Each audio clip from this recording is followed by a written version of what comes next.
আইটিবারির পক্ষ থেকে WordPress Bangla video টিউটোরিয়ালের আজকের পর্বে আপনাদের সবাইকে স্বাগত জানাচ্ছি।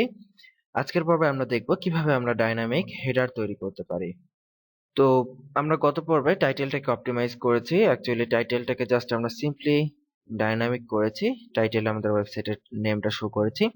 তো এখানে দেখুন আরো কিছু বিষয় আমরা ডাইনামিক করতে পারি, যেমন এখানে HTML এর ল্যাঙ্গুয়েজ যেটা ইংলিশ ইউএস সেটআপ করা আছে, এই পুরো অংশটাকে আমরা ডাইনামিক করতে পারি।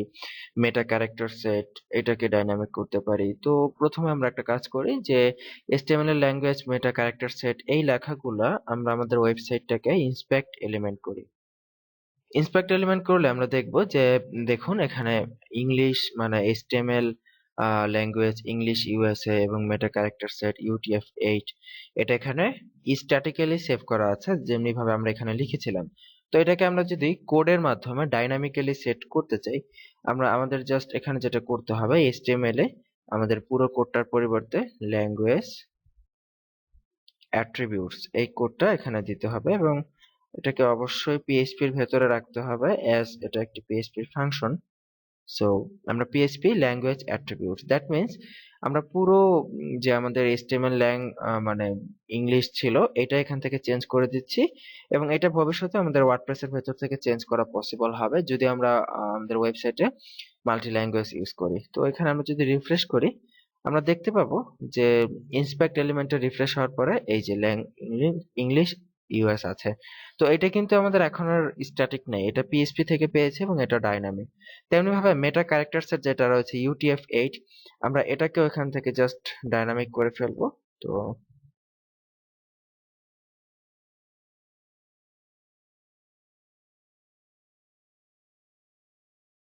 সিম্পলি আমরা ব্লগ ইনফো ব্যবহার করলাম এবং এখানে ব্লগ ইনফোর ভেতরে আমরা একটি প্যারামিটার পাস করতেছি, দ্যাট ইজ ক্যারেক্টার সেট। তো ক্যারেক্টার সেট যদি আমরা লিখি অটোমেটিক্যালি আমাদের এই ওয়ার্ডপ্রেসের জন্য যে ক্যারেক্টার সেট আছে সেটা পেয়ে যাবে। তো রিফ্রেশ করলে আমরা দেখবো এই যে দেখুন এখান থেকে পাচ্ছে। তো এটা কিন্তু আমাদের এখন আর কোনো স্ট্যাটিক নাই, এটা টোটালি ডাইনামিক হয়ে গেছে। এখানে ওয়ার্ডপ্রেসে আরো একটি সুবিধা হচ্ছে এই যে যে বডি ট্যাগ রয়েছে, বডি ওয়ার্ডপ্রেসের প্রত্যেকটা পেজে বডির সাথে আলাদা আলাদা সিএসএস আসে, যাতে করে আমরা এক একটা পেজকে আমাদের যদি কখনো প্রয়োজন হয় আমরা আলাদা সিএসএস দিতে পারি। দ্যাট মিন্স বডির সাথে আলাদা আলাদা HTML ক্লাস আসে। তো আমাদের প্রথমে আমরা এখানে যে কাজটা করব, বডিকে আমরা একটি পিএইচপি কোড দিব। সিম্পলি এই অপটিমাইজেশনটা খুবই ইম্পর্টেন্ট আপনি যদি কাস্টম ডিজাইন তৈরি করতে চান আলাদা আলাদা কোনো পেজের জন্য। সো আমরা এখানে জাস্ট যেটা ইউজ করতেছি সিম্পলি বডি ক্লাস দিয়ে সেভ করে আমরা যদি পেজটাকে রিফ্রেশ করি দেখবেন আমাদের এই যে যে বডিটা রয়েছে HTML বডি, তার মধ্যে কিছু ক্লাস চলে এসেছে। দেখুন হোম, তারপরে block, logged in, admin bar, no customise support ইত্যাদি বিভিন্ন ক্লাস চলে এসেছে। তো আমরা যদি চাই আমাদের এই পেজের বডির জন্য আলাদা সিএসএস দিতে, তো আমরা সেখানে খুব সিম্পলি এখান থেকে একটা সিএসএস এখান থেকে একটা ক্লাস নিয়ে সেটাকে আমরা সিএসএস দিতে পারবো। তো এটা আরো অনেক পরের বিষয়, এটা আমরা পরে দেখবো। তো এই ছিল অ্যাকচুয়ালি ওপরের কাস্টমাইজেশন গুলা, যে যে কাস্টম মানে বেসিক কাস্টমাইজেশন গুলো এট ফার্স্ট যেগুলো আমাদের প্রয়োজন সেগুলো করে ফেললাম। এখন আমরা আমাদের আজকের পর্বে যেটা মেইন কাজ করব সেটা হচ্ছে আমাদের ওয়েবসাইটের টাইটেলটাকে শো করাবো এবং ডিসক্রিপশন হচ্ছে এই যে এটা আমরা এই যে যে ট্যাগলাইন দিয়েছিলাম এই ট্যাগলাইনটাকে এখানে শো করাবো এবং আহ, এই দুইটাকে আমাদের মেইন টাইটেলটাকে হোম পেজের সাথে লিংক করাবো। তো এটা আমরা সিম্পলি করতে পারি জাস্ট এখানে যেহেতু আহ, আমাদের ওয়েবসাইটটা এখনো একদম নিউ, আমরা এখানে H1 দেই। H1 এর মধ্যে আমরা আমাদের টাইটেলটা লিখবো। তো একইভাবে PHP ব্লগ ইনফো নেম আমাদের এইটা ইউজ করতে হবে। সো আই জাস্ট কপি, এখান থেকে আমি কপি করে দিচ্ছি হেডিং 1 এর মধ্যে PHP ব্লগ ইনফো নেম দিয়ে আমরা যদি রিফ্রেশ করি দেখবেন এই যে আমাদের ব্লগের যে ইনফোটা ছিল, যে টাইটেলটা ছিল, পুরো টাইটেলটা এখানে শো করছে। এখন জাস্ট আমাদের ডিসক্রিপশনটাকে শো করতে হবে। সো আমরা ডিসক্রিপশনটাকে হেডিং 3 দিয়ে এখানে দিতে পারি। তো আমাদের ঠিক একইভাবে পিএইচপি ব্লগ ইনফো নেমের জায়গায় আমাদেরকে লিখতে হবে ডিসক্রিপশন দিয়ে সেভ করে যদি আমরা রিফ্রেশ করি আমরা দেখবো আমাদের ওয়ার্ডপ্রেসের যে ডেসক্রিপশনটা রয়েছে এই যে আমরা এখানে যে ট্যাগলাইনটা দিয়েছিলাম সেটা এখানে শো করতেছে, জাস্ট অ্যানাদার ওয়ার্ডপ্রেস সাইট। তো এখানে আমরা চাইলে ডিসক্রিপশনটাকে চেঞ্জ করতে পারি আমাদের ইচ্ছা মতো, যেমন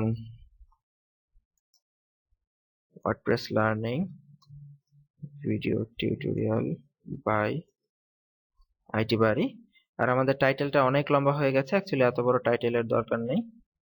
লার্নিং ওয়ার্ডপ্রেস আমরা এখান থেকে দিয়ে রাখি, লার্নিং ওয়ার্ডপ্রেস দিয়ে যদি আমরা আমাদের পেজটাকে সেভ করি, সেভ করে আমরা এটাকে রিফ্রেশ করি, রিফ্রেশ করলে দেখবো চমৎকারভাবে আমাদের এখানে আমাদের ওয়েবসাইটের হেডিং এবং ওয়েবসাইটের ডিসক্রিপশন এই দুটো চলে এসেছে।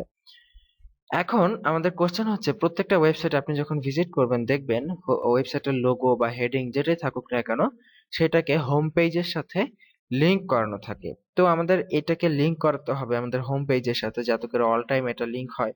তো এই ক্ষেত্রে আমরা আমাদের এই হেডিং 1 কে অবশ্যই আমাদের লিংক করতে হবে। তো লিংক করার জন্য আমরা জাস্ট লিংক ট্যাগ নিচ্ছি এবং লিংক ট্যাগের ভেতরে আমাদের এই পিএইচপি টাকে রাখতে হবে। দেখুন লিংকের ভেতরে আমাদের এই পিএইচপি কোডটা রয়েছে, দ্যাট মিন্স আমাদের হেডিং, পুরো হেডিংটা লিংক হবে এবং এইখানে আমাদের ওয়েবসাইটের হোম পেজ দিতে হবে। তো হোম পেজ দেওয়ার জন্য আমরা চাইলে local host slash learning WP এটা দিতে পারি, কিন্তু আমরা এটাকে ডাইনামিক যদি করতে চাই অটোমেটিক্যালি আমাদের হোম পেজ এখানে পেয়ে যাবে। তো অটোমেটিক্যালি হোম পেজ পাওয়ার জন্য আমাদেরকে হোম ইউআরএল নামে একটি ওয়ার্ডপ্রেসের ফাংশন রয়েছে, আমরা সেটা ইউজ করতে হবে। দেখুন আমরা href এর ভেতরে, লিংকের href এর ভেতরে পিএইচপি এর ফাংশন ইউজ করলাম হোম ইউআরএল নামে এবং এটাকে ইকো করতে হবে। তো এই হোম ইউআরএল ইউজ করার ফলে আমাদের এই h1 টা এখন লিংক হবে অটোমেটিক্যালি হোম পেজের সাথে। যেমন আমরা যদি পেজটা রিফ্রেশ করি, আমরা যদি এর উপর মাউসের কার্সার রাখি, আপনি নিচের সেকশনটিতে লক্ষ্য করবেন যে এটা কিন্তু অটোমেটিক্যালি আমাদের যে home page localhost slash learning WP সেটার সাথে লিংক হয়ে আছে। এখন এটা যে হোম পেজে হোক না কেন, এটা বাই ডিফল্ট ওয়ার্ডপ্রেস থেকে এটা হোম পেজের সাথে লিংক হয়ে যাবে। তো এই হচ্ছে আজকের পর্ব। আজকের পর্বে আমরা দেখলাম যে অ্যাকচুয়ালি ডাইনামিক ইস্যুগুলো কিভাবে কাজ করে। যেমন হোম পেজটা আমরা যদি আনতে চাই, আমাদের লিংক করতে চাইলে জাস্ট সিম্পলি হোম ইউআরএল ফাংশনের ব্যবহার, ব্লগ ইনফোর ব্যবহার, ব্লগ ইনফোর মধ্যে নেম, ডিসক্রিপশন, ক্যারেক্টার সেট, দেন ল্যাঙ্গুয়েজ অ্যাট্রিবিউট এবং তারপরে পিএইচপির আরো ফাংশন, বডি ক্লাস ইত্যাদি বিষয় সম্পর্কে আমরা এখানে জানতে পারলাম। তো আশা করি আপনারা বুঝতে পেরেছেন কিভাবে অ্যাকচুয়ালি এই বিষয়গুলো করা হয়। তো নেক্সটের পর্বে আমরা আরো কিছু ইম্পর্টেন্ট বিষয় শিখবো এবং তারপরে আমরা একটি ফুল ওয়েবসাইটকে আমরা ওয়ার্ডপ্রেসে কনভার্ট করা শিখবো। তো আগামী পর্বগুলোর আমন্ত্রণ রইল। আজকের মতো এখানে বিদায় নিচ্ছি। ভালো থাকবেন সবাই। আল্লাহ হাফিজ।